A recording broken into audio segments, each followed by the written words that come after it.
এই তাফসীরুল কোরআন মাহফিলকে উন্নতির দিকে নিয়ে যাইতেছেন।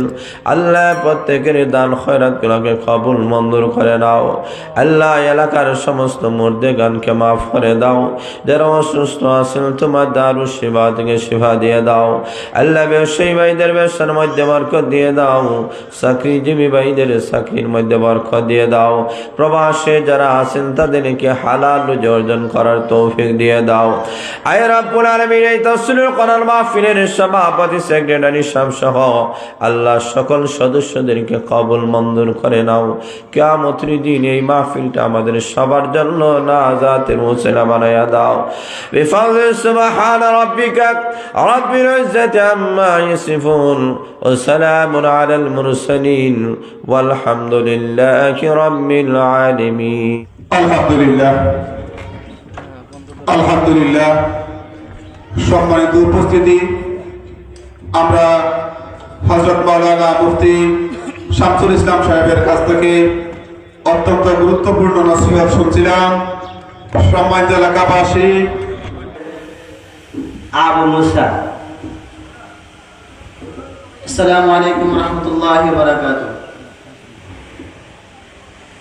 আউযু বিল্লাহি মিনাশ শাইতানির রাজীম।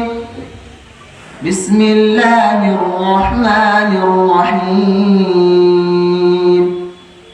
ওয়া মিন আয়াতিহি আন্নাকা তারাল আরদা খাশিআতান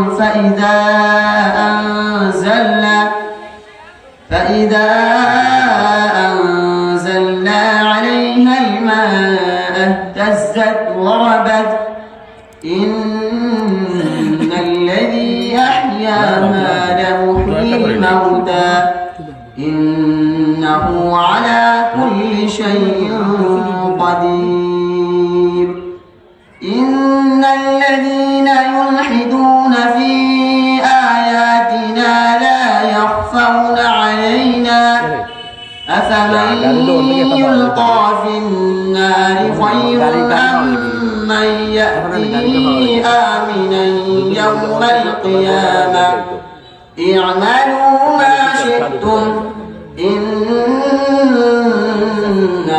بما تعملون بصير صدق الله العظيم মাশাআল্লাহ। অত্যন্ত চমৎকার শুনছিলাম ভাই মোহাম্মদ আবু মুসার কাছ থেকে। সম্মানিত হাজিরিন কেরাম, এই পর্যায়ে আমাদের সামনে মহান আল কোরআন থেকে তাফসীর পেশ করবেন নন্দিত মুফাসসিরে কোরআন হযরত মাওলানা মুফতি শামসুল ইসলাম সাহেব পাটলি। হযরত মাওলানা মুফতি শামসুল ইসলাম সাহেব পাটলি হযরতকে ওনার গুরুত্বপূর্ণ তাফসীর পেশ করার জন্য ইন্তেজামিয়া কমিটির পক্ষ থেকে বিনীত অনুরোধ করা হলো। আসসালামু আলাইকুম ওয়া রাহমাতুল্লাহি ওয়া বারাকাতুহু। আলহামদুলিল্লাহি ওয়া কাফা ওয়া সালামুন আলা ইবাদিহিল্লাযীনা ইসতাফা। أما بعد فقد قال الله تبارك وتعالى في كلامه المجيد وفي فرقانه الحميد. أعوذ بالله من الشيطان الرجيم. بسم الله الرحمن الرحيم. وما خلقت الجن والإنس إلا ليعبدون. صدق الله العظيم. ঐতিহ্যবাহী তাফসীরুল কোরআন পরিষদ বাদগাঁও বোমবমি বাজার কর্তৃক আয়োজিত আজকের ঐতিহাসিক 3 দিনব্যাপী তাফসীরুল কোরআন মহাসম্মেলনের আজকের তৃতীয় দিনের এই অধিবেশনের সম্মানিত সভাপতি সাহেব, উপস্থিত রয়েছেন উলামায়ে কেরাম, মুরব্বিয়ানে কেরাম। আমার পূর্বে আলোচনা পেশ করেছেন জগন্নাথপুরের কৃতি সন্তান তরুণ আলিমে দ্বীন বিশিষ্ট মুফাসসির কোরআন হযরতুল আল্লামা হযরত মাওলানা মুফতি তুফাইল আহমদ কামরান সাহেব দামাত বারকাতুল আলিয়া পরবর্তীতেও আলোচনা পেশ করবেন এই শান্তিগঞ্জ উপজেলার নন্দিত মুফাসসির কোরআন যুগের শ্রেষ্ঠ আলোচক হযরতুল আল্লামা হযরত মাওলানা মুফতি ইউসুফ আহমদ সিদ্দিকী সাহেব দামাত বারকাতুল আলিয়া আলোচনা পেশ করবেন নন্দিত মুফাসসির কোরআন বলিষ্ঠ কণ্ঠস্বর হযরতুল আল্লামা হযরত মাওলানা মুফতি নূর আহমদ সাহেব দামাত বারকাতুল আলিয়া। আল্লাহ রাব্বুল আলামিনের কাছে আমরা অসংখ্য অগণিত শুকরিয়া আদায় করছি যে এই 3 দিন ব্যাপী তাফসীরুল কোরআন মহাসম্মেলনে আসা বসার যে সুযোগটুকু আল্লাহ দান করেছেন, আমরা সবাই অন্তরের অন্তঃস্থল থেকে আমরা কলিমাতুশ শুকর আদায় করছি। সবাই বলে আলহামদুলিল্লাহ। এই ঐতিহাসিক এই তাফসীরুল কোরআন মাহফিল, এই কোরআনের মাহফিলটা এই জায়গায় 12 বছর পর্যন্ত চলতেছে। গোটা এলাকার মানুষেরা এই তাফসীরুল কোরআন মাহফিল যখন আসে ওরা খুব আনন্দিত, খুব মুখরিত হন। ওরা এই তাফসীরুল কোরআনকে সামনে রেখে তাদের অন্তরে একটা আনন্দ, একটা উৎসবের মতো তারা এই তাফসীরুল কোরআন মাহফিলটাকে ওরা পালন করেন। আল্লাহ রাব্বুল আলামিন যেন এই তাফসীরুল কোরআন মাহফিলকে যেন কিয়ামত পর্যন্ত কবুল করেন। সবাই বলেন আমিন। যে এক আমল অত্যধিক গুরুত্বপূর্ণ, যে নেক আমলের দ্বারা শুধু পরকালে নাজাত নয়, দুনিয়াতেও আল্লাহ অনেক ফায়দা দেন। সংক্ষেপে একটা ঘটনা আপনাদের সামনে তুলে ধরি যে আসহাবে কাফের ঘটনার মধ্যে একটা ঘটনা উল্লেখ করা হয়েছে যে 3 জন ব্যক্তি একটা গর্তের মধ্যে ওরা পড়ে গিয়েছিল। উপর দিক দিয়ে একটা বিশাল বড় একটা পাথর এসে গর্তের মুখটা ডেকে নিয়েছে। তো ওরা মহা বিপদের মধ্যে চিন্তা করলো যে এই কঠিন মুসিবত থেকে আমরা কিভাবে বাঁচব। তখন তারা এক একজনে তার এক একটা নেক আমলকে তারা উসিলা পেশ করলো যে আমাদের জীবনে এমন কোনো উল্লেখযোগ্য এমন কোনো নেক আমল আসেনি, ওই নেক আমলের উসিলা আল্লাহর কাছে চাবো। তো একজন বলল যে আমি তো আমার মার খেদমত করতাম, প্রতিদিন বাজার থেকে আসার পরে আমি যে খাবার দাবার নিয়ে আসি আমার সন্তানগুলোকে আগে না খাওয়াইয়া আমার মাকে আমার বাবাকে আমি খাওয়াইতাম। তো একদিন দেখলাম আমার মা ঘুমাইয়া গেছেন, আমার বাচ্চারা আমার সামনে আসিয়া চিল্লাচিল্লি করতেছে, কান্নাকাটি করতেছে। আমি তাদেরকে প্রবোধ দিলাম, তাদেরকে সান্ত্বনা দিলাম। এরপরেও তাদেরকে আমি খাবার না দিয়ে আমি বাচ্চাদেরকে এই অবস্থায় বাচ্চারা কান্নাকাটি করে ঘুমাইয়া গেল।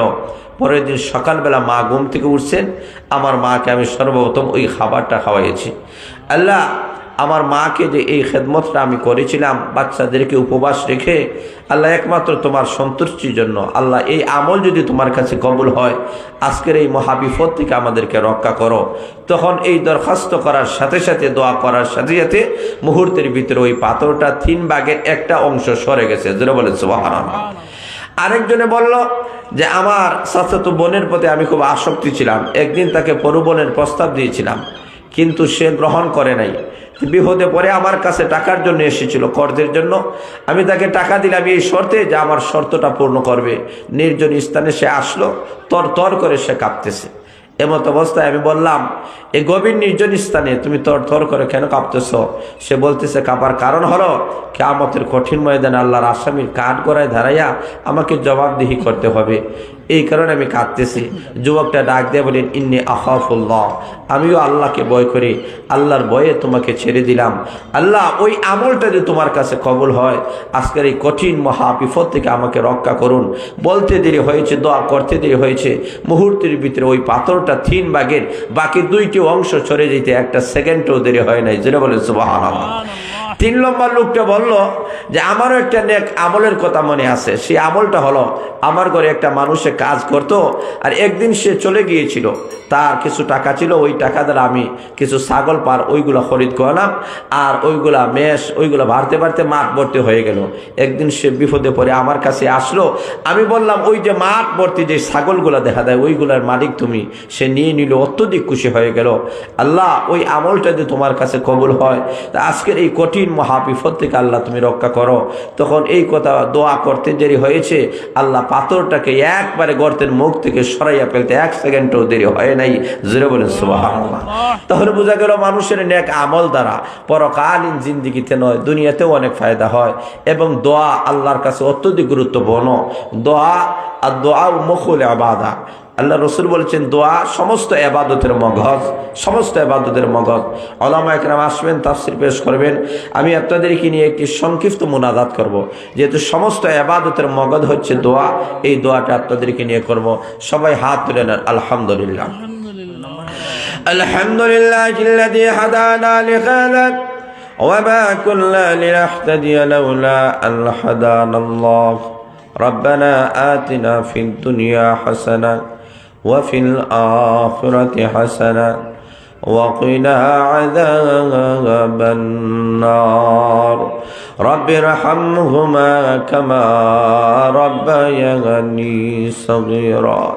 রব্বুল আলামিন তাফসীরুল কোরআন মাহফিল আল্লাহ বাদগাঁও বঙ্গভূমি বাজারের 3 দিন ব্যাপী কোরআনের মাহফিলটাকে তুমি কবুল মঞ্জুর করে নাও।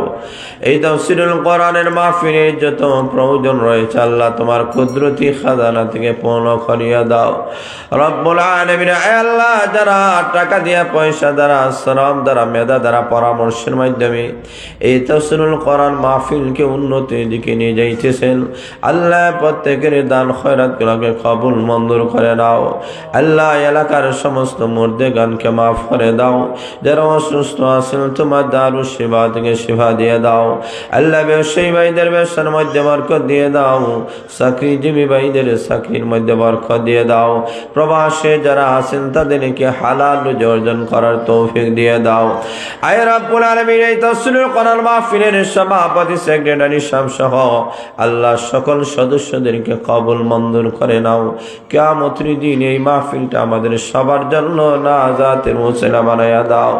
বিফাযলি সুবহান রাব্বিকা রাব্বিল ইজ্জাতি আম্মা ইয়াসিফুন ওয়া সালামুন আলাল মুরসালিন ওয়ালহামদুলিল্লাহি রাব্বিল আলামিন। আলহামদুলিল্লাহ আলহামদুলিল্লাহ। সম্মানিত উপস্থিতি, আমরা হযরত মাওলানা মুফতি শামসুল ইসলাম সাহেবের কাছ থেকে অত্যন্ত গুরুত্বপূর্ণ নসিহত শুনছিলাম। সম্মানিত এলাকাবাসী, বঙ্গাও উপমনি বাজার তাফসীরুল কোরআন পরিষদ কর্তৃক আয়োজিত 3 দিনব্যাপী মাহফিলের আজকের শেষ দিন। আমরা যারা বাড়িতে আছি মেহেরবানি করে সভামঞ্চে আসার জন্য অনুরোধ করছি। সম্মানিত উপস্থিতি, এখন আপনাদের সম্মুখে গুরুত্বপূর্ণ তাফসীর পেশ করবেন হযরত মাওলানা মুফতি সদরুল ইসলাম আমিনী সাহেব। হযরত মাওলানা মুফতি সদরুল ইসলাম আমিনী সাহেব।